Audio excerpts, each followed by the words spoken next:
All right, Ottawa, we're back again for our monthly market update of June. So let's take a look at how June was year over year, this June versus last year, 26 versus 25. Taking a look at the average price, days on market, then looking at the inventory levels. And then after, we're going to take a look at the month-to-month trends, seeing where the market has been, and ultimately taking a look at where we think the market is going. So first things first, looking at the average price of a home sold. 733,648.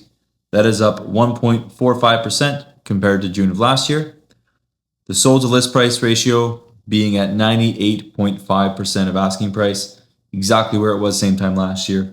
Units sold. We saw 1,518 homes sell in June. That's actually down just over 5% from the same time last year. And days on market is up almost 16% at 22 days on market. Now that one definitely has an asterisk next to it because when homes decrease in price, a lot of them do cancel and relist, in which case they actually reset the days on market. So as much as the days on market shows 22 days, I would say the actual days on market is probably closer to the 40 to 50 day range. All right. Next we have taking a look at the total inventory. So the inventory looks at the total homes that are currently for sale at the end of June.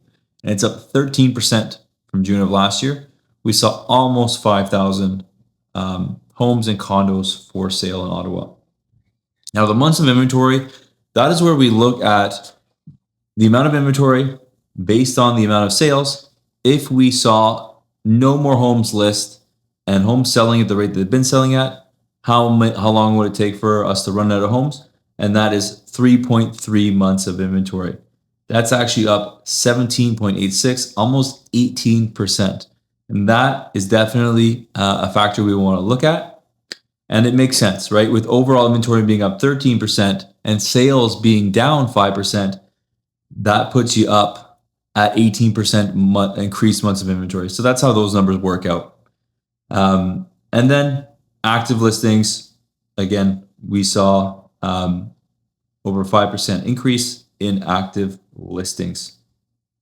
Okay, now that only paints a picture of year over year, and anyone who's seen these videos before know that that really doesn't tell the whole story, because year over year numbers are often much similar than they are month by month. And let me take a look and show you exactly what I mean by that.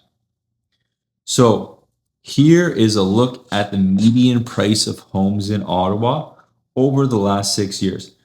Now, 2022 always being that outlier year, right before interest rates went up and the economy changed quite a bit post-COVID.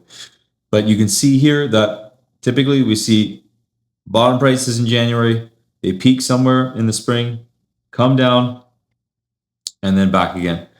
So here you go, back again. You see a dip in July, August, come back in September.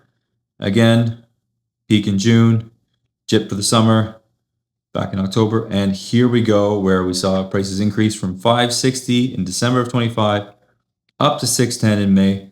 And June, we saw the prices decrease and start that trend.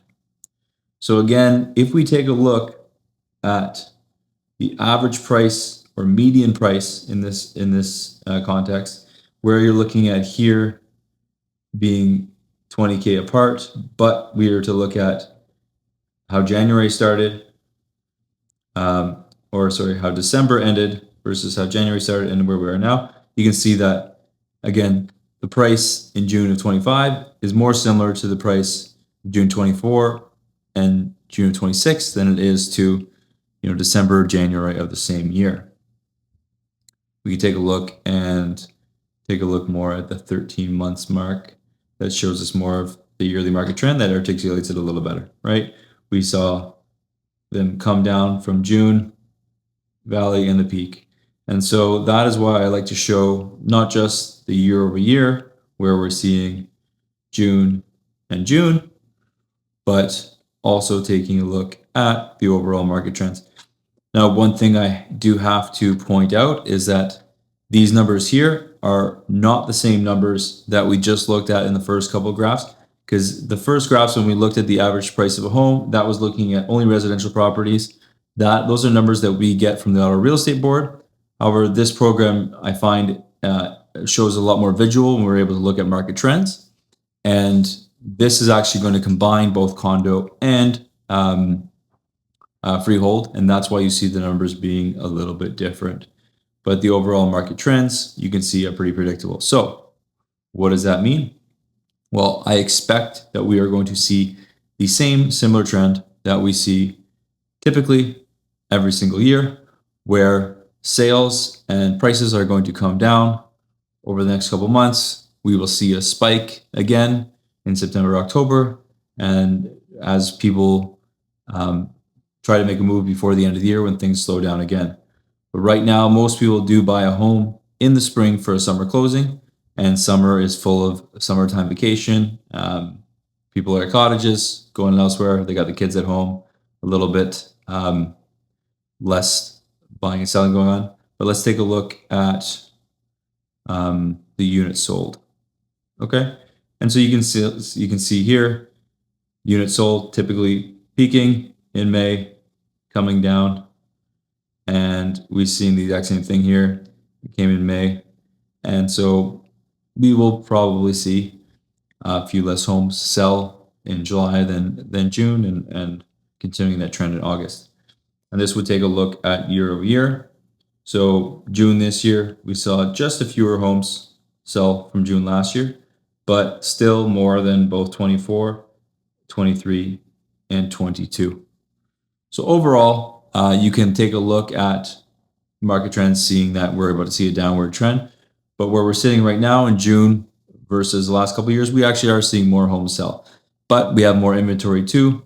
And so that is where we're going to be more susceptible to potential decreases in price over the short term. As inventory is higher, sales start to go down. And what we typically see then is sellers who need to sell will have only one option, which is to reduce the price. And other sellers will hold out, in which case, come fall, they will have not sold and they will cancel their listings, which will reset the process of starting next year with lower inventory and causing the same pricing trend that we typically see. So what does that mean? It really depends on you, right? We take a look at market trends, and that's only one thing, okay? What that's not going to articulate is what's really going on in your neighborhood with your specific type of property.